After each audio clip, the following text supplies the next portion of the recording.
ناظرین السلام علیکم ورحمۃ اللہ وبرکاتہ۔ ہمارے وہ طلباء جو چھٹیوں کے ان دنوں میں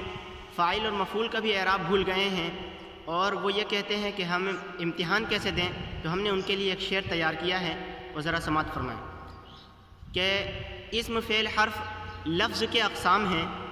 اسم فعل حرف لفظ کے اقسام ہیں، تینوں سے مل کر بنتے کلام ہیں، مرکب مفید سے ہر کوئی مستفید ہے، مرکب ناقص کو سمجھنے میں ناکام ہے،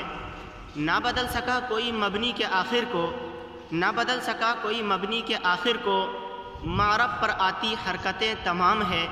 معرفہ نے خاص کر دیا ورنہ، معرفہ نے خاص کر دیا ورنہ، نکرہ کی نظر میں تو سب عام ہے، مؤنث نہ ہوا تو یقیناً مذکر ہی ہوگا، تیسرے جنس کے انسان یہاں گم نام ہیں،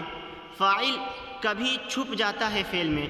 فاعل کبھی چھپ جاتا ہے فعل میں، پر مفاعل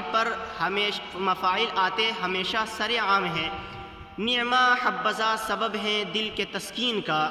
بئسا ساء وجہ آلام ہیں، حال کی حالت میں ہر حال میں نصب ہی ہوتا ہے، حال کی حالت ہر حال میں نصب ہی ہے، مگر ذوالحال کے مختلف احکام ہیں،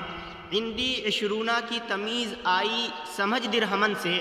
دور تمیز نے کیے سارے ابہام ہے،